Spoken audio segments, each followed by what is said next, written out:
The secret meeting that changed rap music and destroyed a generation. Damn.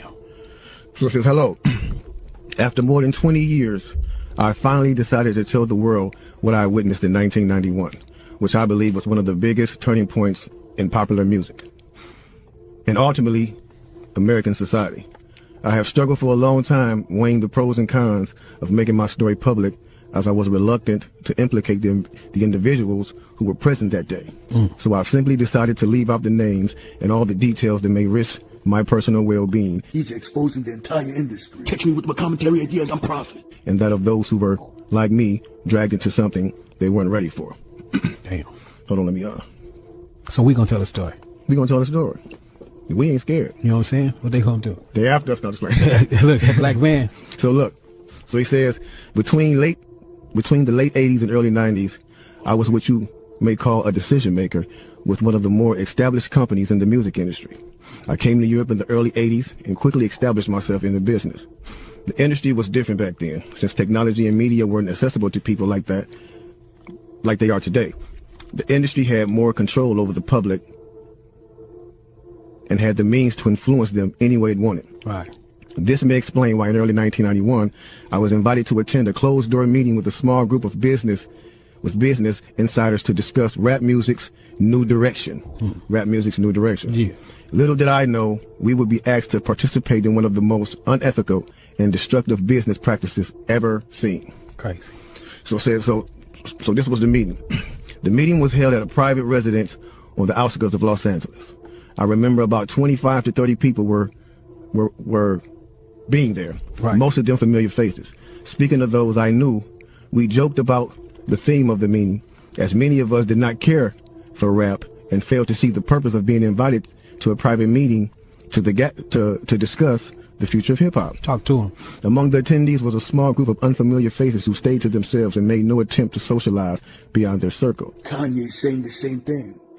Based on their behavior and formal appearances, they didn't seem to be from our industry. Our casual chatter was interrupted when we were asked to sign a confidentiality agreement preventing us from publicly discussing the information presented during the meeting. Needless to say, this intrigued, in some cases, disturbed many of us. The agreement was only a page long, but very clear on matters and consequences, which stated that violating the terms would result in job termination immediately. We asked several people what this meeting was about and the reason for such secrecy, but could not find anyone who had the answers for us. A few people refused to sign and walked out. Nobody stopped them. I was tempted to follow, but curiosity got the best of me. That's right. A man who was part of the unfamiliar group collected all the agreements from us. So now it's going to get to the good part because the meeting about to start. Talk to him, G. It says, quickly after the meeting began, hold on one second. Get your popcorn, y'all. Popcorn, get your pistol. No, for real though. Quickly after this meeting began, one of the industry colleagues, who shall remain nameless like everybody else, thanked us for attending. He then gave the floor to a man who only introduced himself by first name and gave no other details about his personal background. I think he was the owner of the residence, but that was never confirmed. He briefly praised all of us for the success we had achieved in our industries and congratulated us for being selected as part of this small group of decision makers. At this point, I began to feel slightly uncomfortable in the strangeness of this gathering. The subject quickly changed as the speaker went on to tell us that the respective companies we represented had invested in a very profitable industry, which could become even more rewarding with our active involvement. Damn. He explained that the companies we worked for had invested millions into the building of privately owned prisons, and that our positions of influence in the music industry would actually impact the profitability of these investments. Then he says, I remember many of us in the group immediately looking at each other in awe and confusion. At the same time, I didn't know what a private prison was, but I wasn't the only one. Sure enough, someone asked what these prisons were and what any of this had to do with music. We were told that these prisons were built by privately owned companies who received funding from the government based on the number of inmates. The more inmates, the more the government would pay these prisons. It was also made clear to us that since these prisons are privately owned, as they become publicly traded, we'd be able to buy shares. Most of us were taken back by this. Again, a couple of people asked what this had to do with us. At this point, My industry colleague who had first opened the meeting took the floor again and answered our questions. He told us that since our employees had become silent investors in this prison business, it was now in their interest to make sure that these prisons remain filled. Our job would be to help make this happen by making music which promote criminal behavior, rap being the music of choice. He assured us that this would be a great situation for us because rap music was becoming an increasingly profitable market for our companies, and as employees, we'd also be able to buy stocks in these prisons. Immediately, silence came over the room. You could have heard a pin drop. I remember looking around to make sure I wasn't dreaming and saw half of the people with dropped jaws. My daze was interrupted when someone shouted, "Is this a fucking joke?" At this point, things became chaotic. Right. Two of the men who were part of the unfamiliar group grabbed the man who shouted and attempted to remove him from the house. A few of us, myself included, tried to intervene. One of them pulled out a gun, and we all backed off. They separated us from the crowd, and all four of us was escorted outside.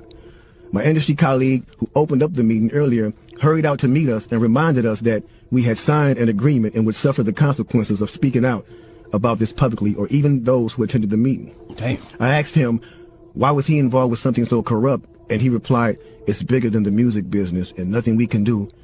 No, it's bigger than the music business and nothing we want to challenge without risking consequences. We all protested as we walked back into the house. I remember word for word the last thing he said. It's out of my hands now. Just remember you signed an agreement. He then closed the door behind him. The men rushed us to our car and actually waited until we drove off the property. Damn. So this meeting, bro. Now that's a lot for a meeting right there. Oh yeah, definitely. You know, and this person later on, he said, you know, this person actually ended up leaving the music industry after this happened. A few years after this, he ended up leaving the music industry. Okay. And he'd say he just, like, you know, over the years, he just felt guilty because he said as he sat back and he watched these plans come to a reality Over 2 decades. he sat back and was like, wow, they really pulled it off. Yeah. They really pulled this off. He was like, they were told not to sign any more political rappers, any more rappers that had messages in their music. No positivity. It was all to be gangster rap music that they promoted and put out. So if you wonder where Brand Nubians went, where Poor Righteous Teachers went, where Public Enemy went, where KRS-One went, and all sorts of groups like that was talking, even Queen Latifah and Moni Love and those, you know what I'm saying? It's a back door. Yeah, anything that was harmless, fun rap, you know, anything that had a message in it had to go. Yeah, that's why if you even notice though, we talk about that all the time. Even be brief with it, you know what I'm saying? Those charms that came out like maybe 1988, 89, the African charms, those they lasted for about 2 years and they disappeared real quick. You know what I'm saying? Yeah, definitely. Now, after reading all this, you know, it actually made me feel a few different ways. The first emotion I felt was shocked, because I was definitely taken back by this, just knowing the level of evil that's involved by even thinking of a plan like this. You know what I'm saying? The second emotion I felt was anger. Anger because it's not enough for them to exploit our culture and make all the money off of it. Because let's keep it real, the industry has never been favorable towards the artists. Never. But they're going to go beyond the artists to get the artists to influence and lure in the consumer, which they knew at the time were mainly minorities. Yep. In other words, keep promoting gangster rap so that the youngsters will be influenced by them, which in turn will incite them to want to act like them, and it's a very good chance they'll end up in their prison. Yeah. So they're getting paid twice. They're getting paid from the artists they signing, and then they're getting paid from the people that these artists influence that goes to prison trying to be like these artists. Yeah. So they making a killing. A killing. They're using the music business to promote their private prison business. My man is right there talking that right. 1988, a man named Tom Beasley, man. That's the co-founder of the corrections for Corporation of America. That's the CCA. You know what I'm saying? Excuse my French. I'm reading this thing right there real quick. It's the CCA. So in 1988, he founded that, and this is in straight concert with the same thing. So it's like the music business. You do what you do on your side. And over here with the correction facilities, we're going to do on this side, because, and now in 1970, there was 500 prisons. You know what I'm saying? Only 500 prisons in the United States. To this day, there's 1,700 prisons right now. That means big business. I'm talking about that done flippled over. You know what I'm saying? If flippled over is a word, because they're making a lot of money off of these things per inmate. You know what I'm saying? So getting with the same thing of the music, it all went hand in hand, and we just partying at the same time. So us as the artists is the tool they use. Yeah. The music is the bait. Yep. And the young consumers are the prey. It's a cold game. Cold game, bro. Cold game. Then I felt sad.